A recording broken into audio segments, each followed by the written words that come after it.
بسم اللہ الرحمن الرحیم۔ پہلے بعض اہم خبروں کی سرخیاں۔ دہلی حکومت نے بلڈوزر کارروائی کے بارے میں شمالی، جنوبی اور مشرقی تینوں میونسپل کارپوریشنوں سے رپورٹ طلب کر لی ہے۔ پاکستان میں ڈالر کے مقابلے میں روپے کی قدر میں گراوٹ کا سلسلہ جاری ہے۔ تحریک حماس کے عالمی شعبے کے سربراہ خالد مشعل نے کہا ہے کہ مسجد الاقصی پوری طرح ایک اسلامی مقدس مقام ہے اور ملت فلسطین اسے یہودیت کا رنگ دینے کی اجازت نہیں دے گی۔ روسی اور یوکرینی حکام نے دونوں ملکوں کے درمیان مذاکرات ٹھپ پڑ جانے کی خبر دی ہے اور ماسکو نے کہا ہے کہ مذاکرات کی جانب واپسی کا امکان نہیں ہے۔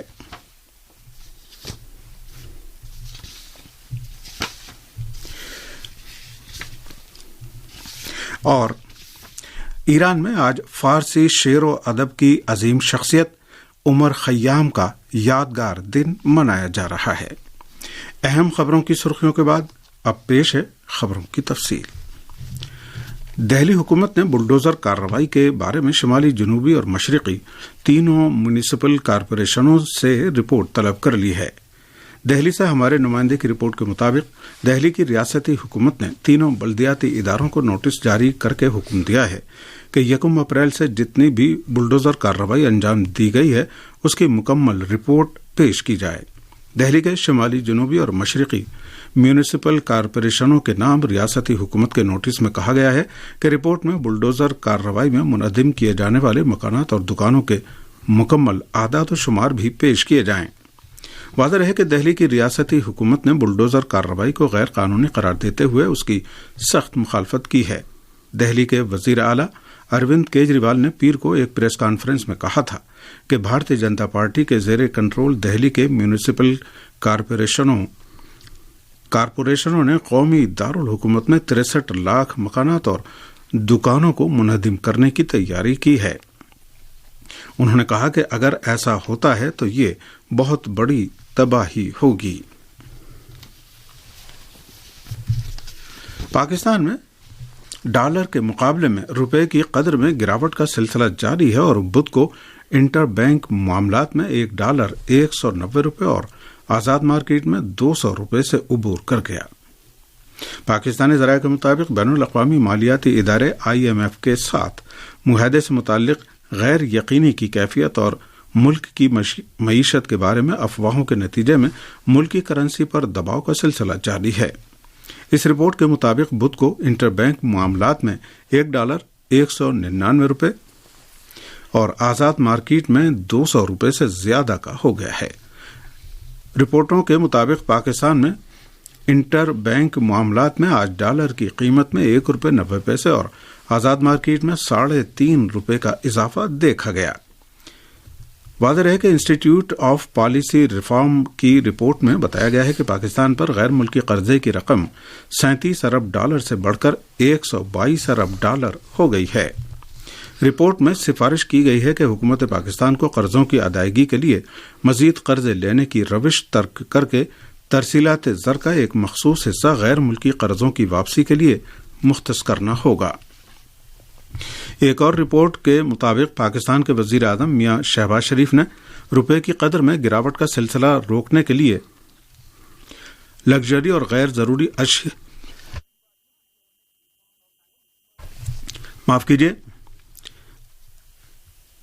روپے کی قدر میں گراوٹ کا سلسلہ روکنے کے لیے لگژری اور غیر ضروری اشیاء کی درآمد پر پابندی لگا دی ہے۔ تحریک حماس کے عالمی شعبے کے سربراہ خالد مشعل نے کہا ہے کہ مسجد الاقصی پوری طرح ایک اسلامی مقدس مقام ہے اور ملت فلسطین اسے یہودیت کا رنگ دینے کی اجازت نہیں دے گی۔ فلسطین الیوم کی رپورٹ کے مطابق فلسطین سے باہر تحریک حماس کے سربراہ خالد مشعل نے کہا ہے کہ ملت فلسطین مسجد الاقصی کو یہودیت کا رنگ دینے، اسے تقسیم کرنے، اسے منہدم کرنے یا اس میں غاصبوں کی کسی طرح کی سیاسی و دینی حکمرانی نافذ کرنے کی اجازت نہیں دے گی۔ خالد مشعل نے کہا کہ صہیونیوں کی سازشیں اب بھی جاری ہیں اور ہم ملت فلسطین کو خبردار کرنا چاہتے ہیں کہ جنگ ابھی ختم نہیں ہوئی ہے اور ہو سکتا ہے کہ صہیونی آئندہ کسی موقع پر پھر مسجد الاقصی پر حملہ کر دیں۔ تحریک حماس کے رہنما نے زور دے کر کہا کہ دشمن سمجھتا تھا کہ غرب اردن میں ہر طرح کی مسلح استقامت روک کر فلسطینیوں کی زمینیں ہڑپنے، صہیونی کالونیاں تعمیر کرنے اور مسجد الاقصی پر قبضہ کرنے کی زمین ہموار کر لے گی۔ یہ خبریں آپ کی خدمت میں ریڈیو تہران سے پیش کی جا رہی ہیں۔ میڈیا ذرائع نے جنین کیمپ میں صہیونی فوجیوں اور فلسطینیوں کے درمیان شدید جھڑپوں کی خبر دی ہے۔ العہد ویب سائٹ کی رپورٹ کے مطابق صہیونی حکومت کے فوجیوں نے بدھ کی صبح جنین کے کچھ علاقوں پر یلغار کر کے فلسطینیوں کے کئی گھروں کو محاصرے میں لے لیا۔ جنین پر صہیونی فوجیوں کے حملے کے بعد محاذ استقامت کے جوانوں اور صہیونی فوجیوں کے درمیان شدید جھڑپیں شروع ہو گئیں اور فلسطینی نوجوانوں نے دستی بموں سے ان کا مقابلہ کیا۔ رپورٹ کے مطابق صہیونیوں نے جنین سے ملحقہ برقین کالونی کے ایک فلسطینی نوجوان کو گرفتار کر لیا اور اس کے مکان کو شدید نقصان پہنچایا۔ روسی اور یوکرینی حکام نے دونوں ملکوں کے درمیان مذاکرات ٹھپ پڑ جانے کی خبر دی ہے اور ماسکو نے کہا ہے کہ مذاکرات کی جانب واپسی کا امکان مشکل ہے۔ رائٹرز نے رپورٹ دی ہے کہ روسی وزیر خارجہ سرگئی لاوروف نے کہا ہے کہ واشنگٹن، لندن اور برسلز یوکرین کو اپنے اسٹریٹجک مفادات کے لیے استعمال کر رہے ہیں۔ سرگئی لاوروف نے کہا کہ اگر مذاکرات کار گفتگو کا رخ تبدیل کرنا یا یوکرین کی صورتحال کا جائزہ لینے کے بجائے مغرب کی دلچسپی کے امور کی جانب توجہ مرکوز کرنا چاہیں گے تو سمجھوتا ممکن نہیں ہوگا۔ روس کے وزیر خارجہ نے کہا کہ ہم نے ہمیشہ کہا ہے کہ ہم مذاکرات کے لیے تیار ہیں، لیکن اب انہیں روکنے کے سوا کوئی چارہ نہیں ہے۔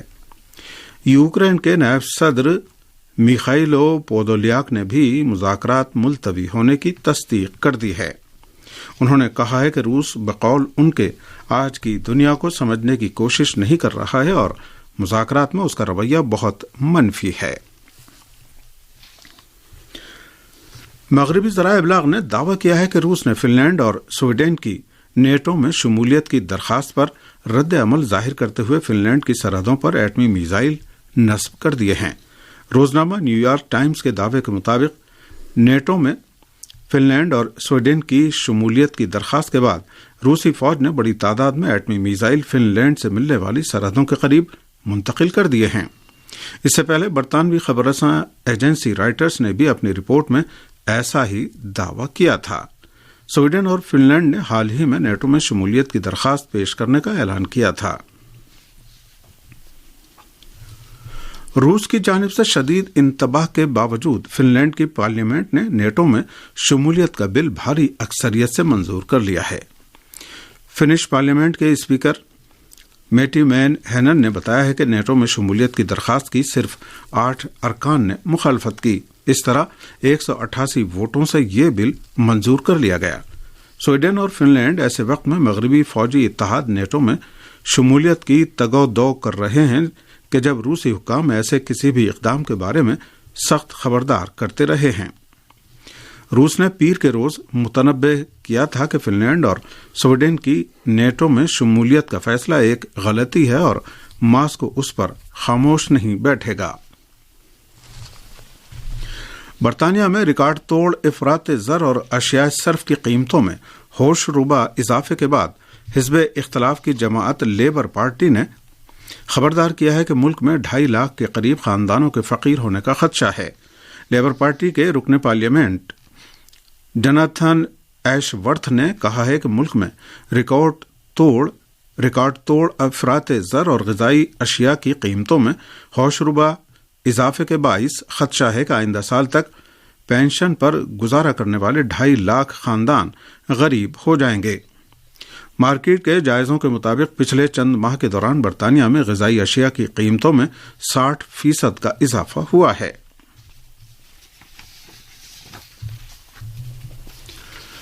امریکہ میں پرتشدد واقعات کا سلسلہ جاری ہے اور تازہ واقعے میں نیو یارک شہر میں ایک 11 سالہ لڑکی کو فائرنگ کا نشانہ بنا کر ہلاک کر دیا گیا۔ امریکہ میں تشدد، اغوا اور مسلح جھڑپوں کی لہر آئی ہوئی ہے۔ تازہ ترین رپورٹ کے مطابق نیو یارک پولیس نے اعلان کیا ہے کہ شہر نیو یارک کے ایک علاقے میں ایک 11 سالہ لڑکی گولی لگنے سے ہلاک ہو گئی ہے۔ پولیس کا کہنا ہے کہ یہ واقعہ